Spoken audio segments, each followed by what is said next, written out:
بارزترین ویژگی ماه مبارک رمضان توبه است.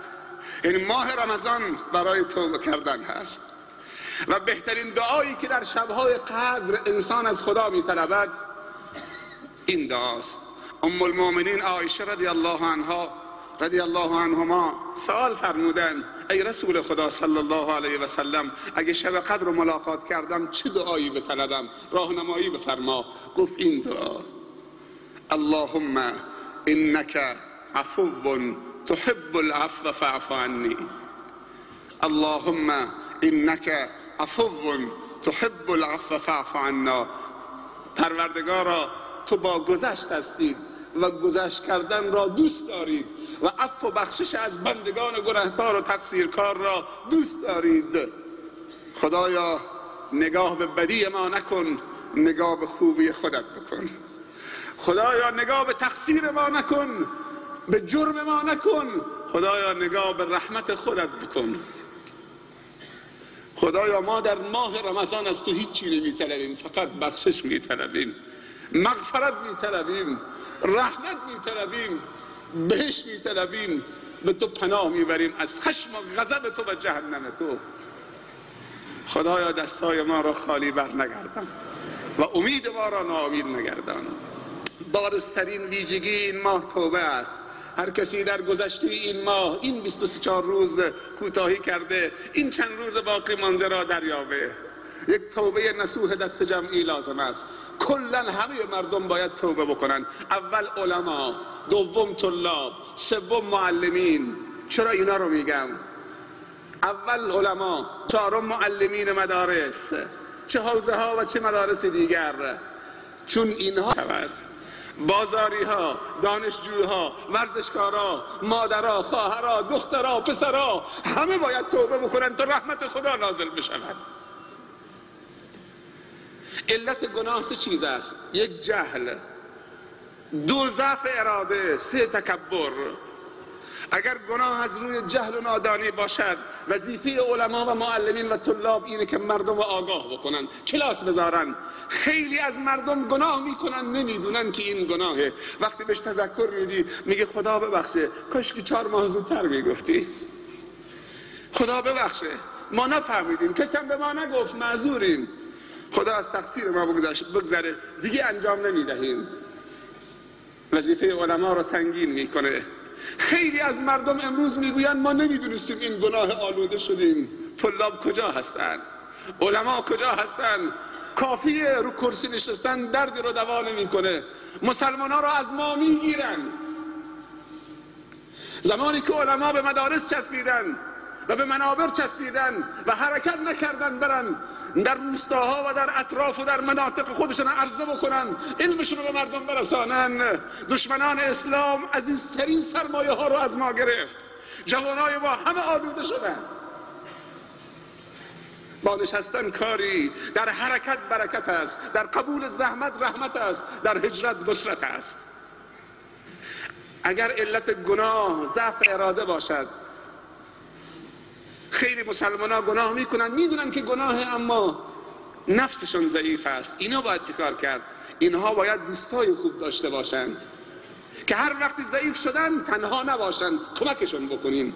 هر کسی ضعف اراده دارد و گناه میکند و گریه میکند، یک دوست خوبی برای خودش انتخاب بکند و بگوید من ضعیفم، من ناتوانم، من گناهکارم، مواظب من باش که من اشتباه نکنم، من به خطا نرم. اگر ایمانتون رو دوست دارید. اما علت سوم و آخرین علت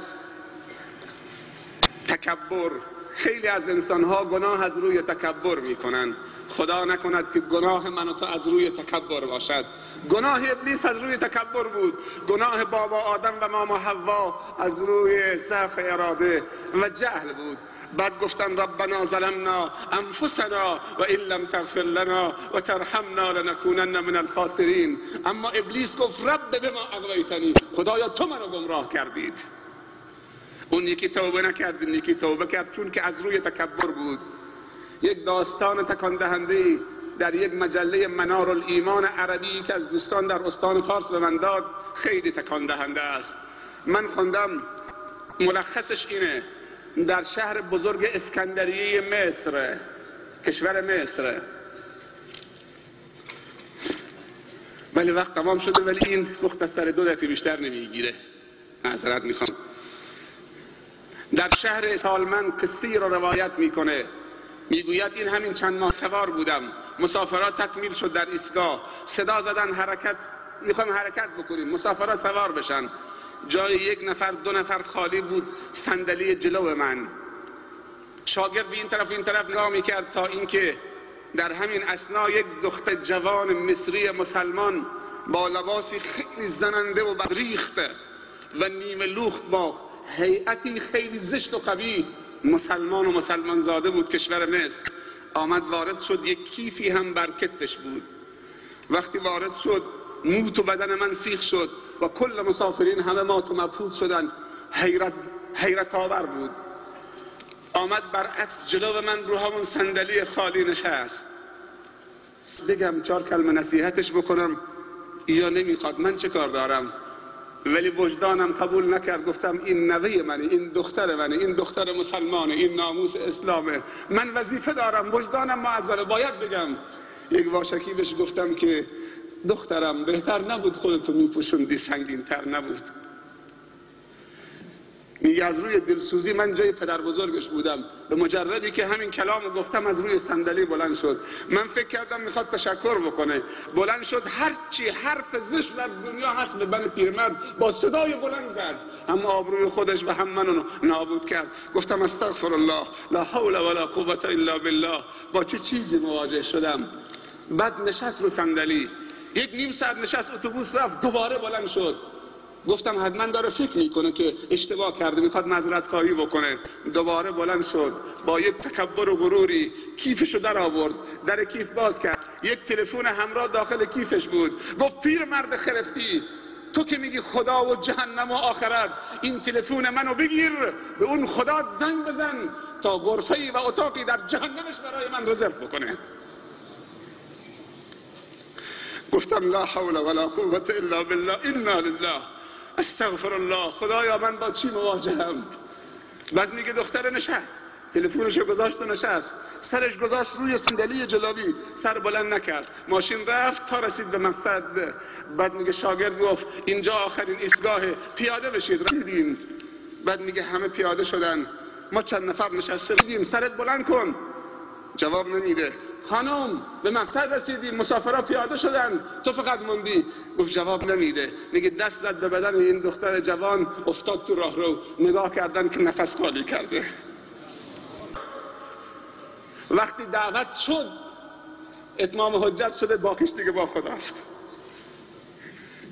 همون جایی که گفت غرفه‌ای در جهنم برای من رزرو بکنه، همونجا خدا قبض. بزرگوار، برادرای بزرگوار، جوانای عزیز، پدرها مادرها، اگر گناه میکنید، خصلت انسان از روی تکبر گناه نکنید.